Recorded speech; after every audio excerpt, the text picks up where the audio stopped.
A single-engine export fighter has forced a much larger question. Was the headline victory about one aircraft or about the industrial system built around it? That question matters because the machine now drawing global attention was never designed to compete on spectacle alone.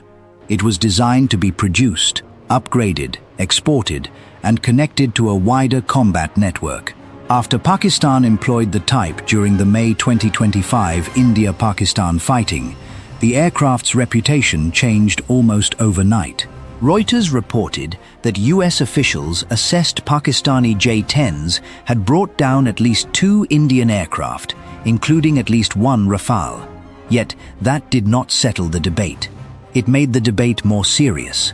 Was the decisive factor the fighter itself, the missile, airborne early warning, electronic warfare, pilot training, or the way every element was connected? The finished aircraft gives no easy answer. On the runway, it appears compact and purposeful.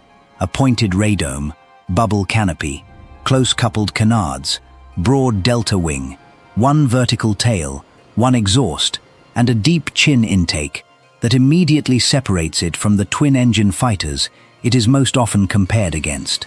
But the real story begins far from the runway, inside a production system built to turn precision, repeatability, and digital control into exportable capability. Before an airframe can exist, its load-bearing structure has to survive a much harsher process. Material is cut away until only the necessary strength remains. Chengdu's modern production environment uses automated CNC systems, AGVs for material movement, industrial robots, structured light inspection, and continuous digital monitoring. The purpose is not simply speed, it is repeatability across parts that must align under aerodynamic, thermal, and mechanical stress. The J10 program's manufacturing history illustrates the scale of that challenge. In the original development effort, a high-strength aluminum billet weighing around 2 tons was machined into a monolithic frame weighing just over 70 kilograms, while deformation was controlled to roughly 1/10 of a millimeter. That figure belongs to the original J10 production lineage, not a claim that every modern J10 CE frame is made with identical parameters, but it reveals the philosophy behind the aircraft. Remove mass without losing structural authority. Inside the machining hall, a frame can pass from one enclosure to another without becoming a finished part in the traditional sense. It is scanned, compared against digital geometry, and checked for surface defects and dimensional drift. A minor error here does not remain minor. It can alter panel fit, canard alignment, or load distribution several stages later. That is why the first real form of the aircraft is not its silhouette. It is a set of verified reference surfaces, mounting points, and structural interfaces. And the next stage will determine whether those isolated parts can become one precise aerodynamic shape. The canard-delta layout makes assembly visually distinctive, but it also makes geometry unforgiving. The forward fuselage, center section, rear fuselage, wing structure, canards, and vertical tail must meet in a sequence that preserves the aircraft's outer mold line and controls surface symmetry. Chengdu has described a flexible production system capable of supporting several aircraft configurations through human-machine collaboration, digital subassembly management, and automated measurement. Public imagery does not reveal every J10 CE station, so the exact choreography remains partly inferred. The manufacturing logic does not. An unfinished fuselage is held in rigid fixtures while sections are brought together and measured. The delta wing is not merely attached as a broad triangular surface. Its incidence, root fit, internal connections, and relationship to the canards influence the aircraft's stability and control behavior. The J10 family uses relaxed stability fly-by-wire control, which means the structure and the control system are designed as one integrated aerodynamic problem. If the surfaces are not where the software expects them to be, no later calibration can completely erase the error. This is also where the aircraft begins to resist visual confusion. A Rafale has twin engines and side intakes. The Eurofighter also has twin engines and a different intake and tail arrangement. The JF-17 lacks the close-coupled canard-delta layout. The J10 CE's identity comes from the combination: one engine, one tail, forward canards, broad delta wing, and a deep chin-mounted diverterless intake. But alignment is only the beginning. Once the airframe holds its shape, it must be made mechanically alive, and that requires integrating the systems that turn geometry into controlled motion. The propulsion stage concentrates risk into a small part of the airframe.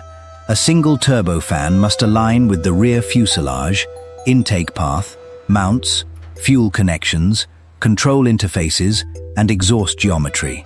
Public reporting associates later J10 variants with Chinese WS10 series engines, but export batches are not consistently documented, so no single engine configuration should be treated as universal across every J10 CE. What is confirmed is the architecture: one intake, one engine bay, one circular exhaust. That simplicity helps define the aircraft's size and cost position, but it also means there is no second engine to absorb a propulsion failure. Mechanical integration therefore depends on exact alignment, secure connections, and disciplined inspection. Hydraulic systems, actuators, and control hardware are installed around the structure, while access panels remain open. Technicians check clearances, line routing, fasteners, actuator travel, and foreign object control before the airframe is closed. The canards are especially important. They are not decorative surfaces added to create a recognizable silhouette. They generate and manage airflow ahead of the main wing, and their motion must match commands from the fly-by-wire system. During ground integration, control surfaces can be cycled through measured ranges, while sensors report whether commanded and actual positions agree. This is where the comparison with heavier twin-engine fighters becomes more interesting.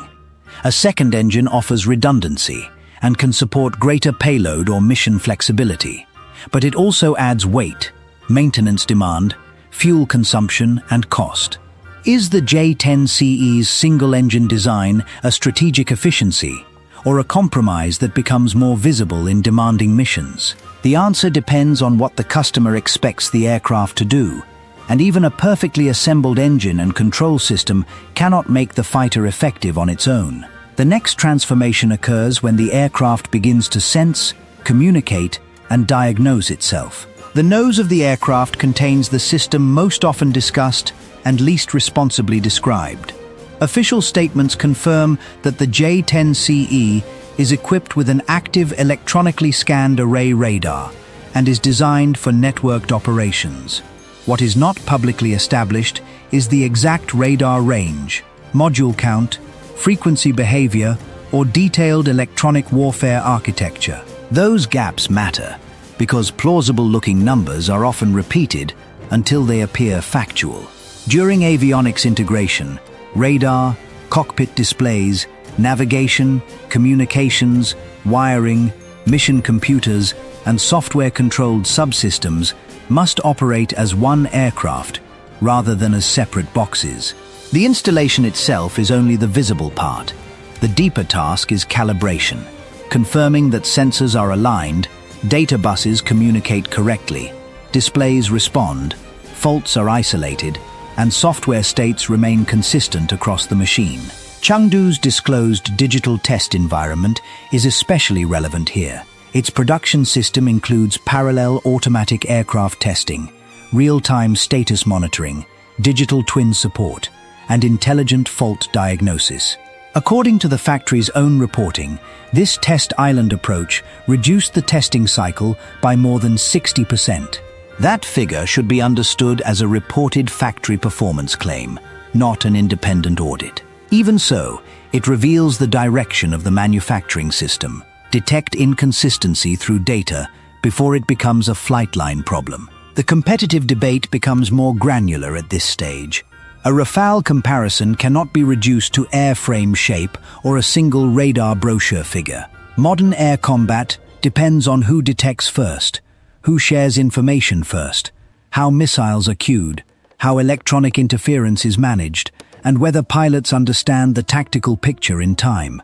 Rusi's analysis of the 2025 clash emphasized that the wider sensor and command network remains central to understanding the outcome. That raises a harder question.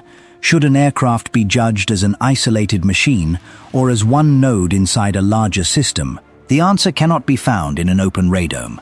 It has to survive testing, fault isolation, engine runs, and flight acceptance under controlled conditions. By the time the aircraft reaches ground test, most of its visible manufacturing is complete. What remains is the process that decides whether the work was actually correct. Landing gear is cycled. Control surfaces move through commanded positions. Hydraulic and electrical systems are pressurized. Wiring continuity is checked. The engine is run under controlled conditions while temperatures, vibration, and system status are monitored. A modern test sequence is less about finding one dramatic failure and more about identifying small disagreements between subsystems. A sensor may report a position slightly different from the actuator's measured travel. A fault may appear only when several systems operate at once. A panel may fit correctly while static, but vibrate outside tolerance under load. Digital fault diagnosis helps narrow the search, but technicians still have to determine whether the cause is software, wiring, hardware, installation, or calibration. The aircraft then moves from the test bay to the flight line. Pre-delivery flights confirm handling, engine response, landing gear operation, avionics behavior, and the absence of faults that cannot be reproduced on the ground. The exact customer acceptance checklist is not public, and it should not be invented. What can be said is that the aircraft must cross a clear threshold. It is no longer an assembly being evaluated by the factory. It is becoming an aircraft that another air force will accept, maintain, and operate. This is the stage where production claims become measurable. A factory can advertise automation, flexible assembly, and digital quality control, but only repeated aircraft behavior can show whether those systems produce consistency. And once the customer signs for the aircraft, every unresolved manufacturing weakness becomes an operational burden. Final delivery changes the aircraft's identity without changing its shape. Protective covers are removed. Access panels are closed. Exterior surfaces are inspected. The light grey finish, Pakistan Air Force markings, tail flag, serials, and squadron-specific details turn a Chengdu-built export airframe into an operational national asset. Pakistan formally inducted its first 6 J10 CEs in March 2022, giving the aircraft its first confirmed export service. Delivery is not the end of manufacturing responsibility. It begins the much longer test of support, upgrades, spare parts, training, maintenance, and configuration control. The J10 CE's chief designer has described the aircraft as an export-specific variant and has discussed continued customization and improvement for foreign customers. That matters because export fighters are rarely static products. Radar software, weapons integration, communications, electronic systems, and maintenance procedures can evolve across years of service. The aircraft's international visibility increased sharply after the May 2025 fighting, and again when the J10C appeared at the Singapore Air Show in February 2026. Yet the strongest conclusion is not that one engagement permanently ranked every fighter involved. Reuters's reporting and Rusi's analysis point toward a more complicated reality.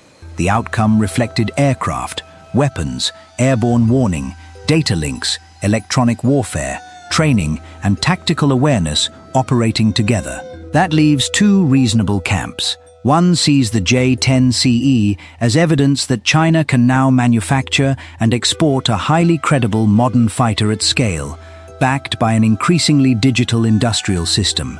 The other sees the attention as premature, because battlefield conditions, loss claims, long-term support, and performance against different opponents remain insufficiently tested. Both positions contain legitimate questions. The industrial significance lies between them. Chengdu's machining cells, flexible assembly line, digital inspection, test island, and export support structure show how the aircraft is intended to compete, not as a mysterious wonder weapon, but as a repeatable product inside a larger network. The Rafale remains a heavier twin-engine omnirole aircraft with a different mission philosophy and cost structure. The J10 CE remains a medium-weight single-engine export fighter designed around another set of trade-offs. So who is actually ahead? The aircraft with the stronger airframe, the better sensor, the larger support system, or the more effective operational network? One engagement cannot answer that. Long-term production quality, upgrades, training, logistics, and repeated performance will decide the argument. The J10 CE's real challenge is no longer proving that it can attract attention. It is proving that Chengdu's manufacturing system can turn that attention into durable export credibility.